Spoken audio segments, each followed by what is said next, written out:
बहुत बढ़िया अभी आप लोग एकदम टॉपिक पे आ रहे हैं। क्या बात है। अबे हम लड़की को क्या लगा होता है अबे चला पापा लड़की को चले जा हम वोट दो क्या क्या मैं क्या चला था लड़की को काम से आज हमने इसको खिसका दिया। उसी तरीके से मैं संकल्प लेता हूँ कि आज के बाद आपके जीवन में पहाड़ जैसी विपत्ति अगर आएगी उसे मैं चुटकी में जैसे शिलाखंड को हटा दिया वैसे उस विपत्ति को चुटकी बजाते हुए मैं नष्ट कर दूंगा। ये मेरा वादा है। अब होने वाला है 7 वचन। 7 वचन किसके हैं? कन्या के। और कुछ वचन 5 वचन आपके होंगे। तो 7 वचन जो हम आपको बताने जा रहे हैं, अगर इस वचन को आप सुनेंगे और समझेंगे, अपनी मेमोरी में फीड करके रखेंगे, तो मेरा दावा है भगवान भोलेनाथ के मंदिर में वचन देता हूँ, कभी आपके दरवाजे पर विपत्ति, कलेश, अशांति ये तीनों दस्तक नहीं देंगे। दो क्या बात, ये दस्तक देने वाले नहीं है। अब वचन में कन्या क्या कहती है? पहले वचन में कन्या कहती है, वचन का मतलब है आपसे यह वचन ले रही है, आप वादा कर रहे हैं, संकल्प ले रहे हैं, ये आपकी बातों को मैं मानूंगा पूरा उच्चारण के साथ महाराज जी।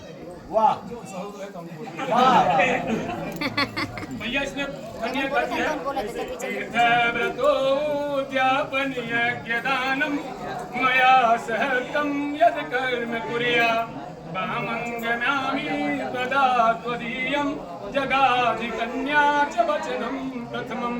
पहले वचन में कन्या कहती है कि कोई भी तीर्थ यात्रा करे, आप कोई भी उद्यापन करे, व्रत रखे और दान आप कर्म करते हैं, मुझे साथ लेकर के करना होगा। अगर आप यह स्वीकार करते हैं तो मैं आपकी धर्मपत्नी बनने के लिए तैयार हूँ। दूसरे वचन में कन्या कहती है, काव्यम प्रधाने व्यत्यपूज्येथा कामंगयामि त्वदा त्वदीयं जगाधि कन्या वचनं दीयम्। दूसरे वचन में कन्या कहती है कि अगर आप हविदान करेंगे और कब विधान करेंगे उसमें साथ लेना होगा मुझे। तो हविदान का मतलब होता है हवन करना, कब दान का मतलब होता है पिंड दान करना। जब पिंड दान करते हैं उसे कौवों को दान किया जाता है, इसलिए उसे कब दान कहते हैं, और हवन जो करते हैं उसे हविदान कहते हैं। दोनों में आप मुझे साथ रखेंगे, मैं आपके गांवों में आने के लिए तैयार हूँ। तीसरे वचन में कन्या कहती है,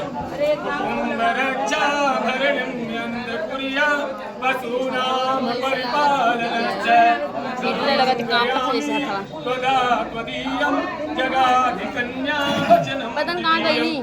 तीसरे वचन में कन्या कहती है कि आपके घर में गाय है, भैंस है, पशु जितने भी हैं उनका सबका लालन पालन चाहिए, और आपके माता पिता का मैं सदैव आदर करूंगा, वो करूंगी। इस अगर वचन को आप मानते हैं, मैं आपकी बामुखी बनने के लिए तैयार हूँ। चौथे वचन में कहती है, धान्य धनिकाय दृष्ट्वा निवेशं न गृहेण जज्ञा कामंगयामि त्वदा त्वदीयं जगाधि कन्या च वचनं चतुर्थम्। चौथे वचन में कन्या कहती है, आय व्यय का मतलब होता है जो आय हो, और व्यय का मतलब जो खर्च हो, उन सब का हिसाब किताब हम दोनों को मिलकर करना होगा। आप मेरी सलाह से कुछ खर्च करेंगे। अगर यह बात आपको स्वीकार है तो मैं आपके बामंग में आने के लिए तैयार हूँ। और पांचवें वचन में क्या करने कहती है, यदि पूज्येता कामंगयामि त्वदा जगाधि कन्या च वचनं पंचमम्। पांचवें वचन में कन्या कहती है, यदि आप तालाब बनवाएं, कुआं बनवाएं, मंदिर बनवाएं, बाग बगीचा लगवाएं, उसका उद्घाटन करें, उद्यापन करें, कोई भी कार्य आप करते हैं मुझे आप साथ लेकर के ही करेंगे। अगर यह आपको स्वीकार है तो मैं आपकी बामंगी बनने के लिए तैयार हूँ। अब छठे वचन में कन्या कहती है,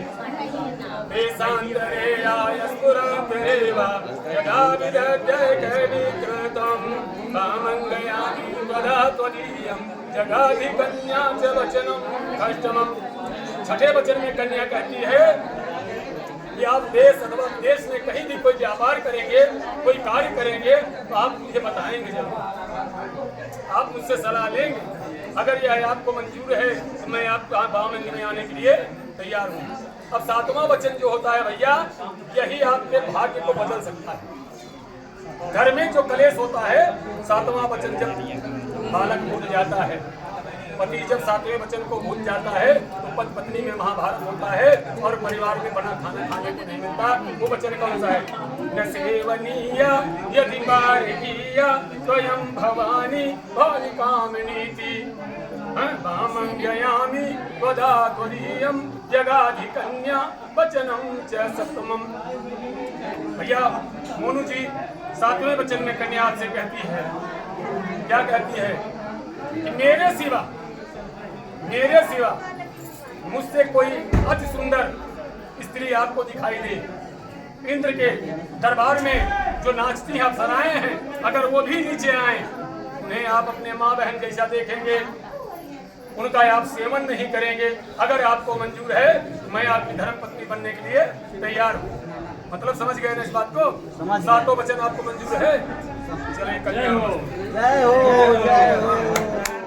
अब मोनिका भी किया, मोनू जी ने जो आपकी बातों को समझा और उसको स्वीकार किया, तो आप कुछ वचन है, तीन ही बात हम कहते हैं मोनू की तरफ से, आप उसे स्वीकार हो तो बता दीजिएगा। पहले वचन में मोनू क्या कहते हैं? ये कहते हैं मदीय चित्तानुगतम चित्तम तो ममाज्ञा परिपालनश्च रतिव्रता धर्मपरायणे पुरिया सदा सर्वमिदं प्रयत्नम्। मोनू जी आपसे कह रहे हैं, हे प्रकृति देवी, हे मेरी होने वाली धर्मपत्नी, मैं आपसे वचन लेता हूँ कि आपको मेरे चित्त के जैसा आपका चित्त रखना होगा। मेरे चित्त जैसा आपको चित्त रखना होगा, मेरी आज्ञा का पालन करना होगा और पतिव्रता धर्म में आपको रहना होगा। इसका मतलब क्या है?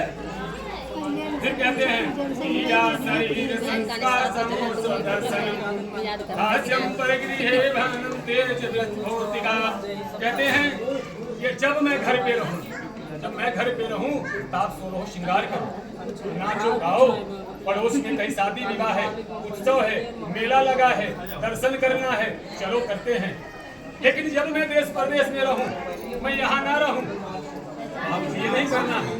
आप किसी पराये पुरुष से हंसी मजाक नहीं करेंगी, आप कहीं जाने आने वाली नहीं है, जब तक कि हमारे माँ बाप का आदेश ना हो। हमारे परिवार का मेरे न रहने पर अगर आदेश होता है, मेरी मैया कहती है कि आप फला के घर चलो, तो आप चली जाओ। लेकिन अगर मेरे घर का कोई नहीं कहता और मेरी आज्ञा नहीं है, तो आपको जाना नहीं है।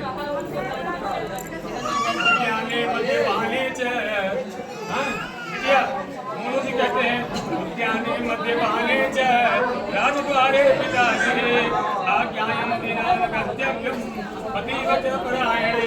लड़का कह रहा है कि आप एक बात याद रखिए, उद्याने मद्यपाने, उद्यान माने बाग बगीचा, मद्यपाने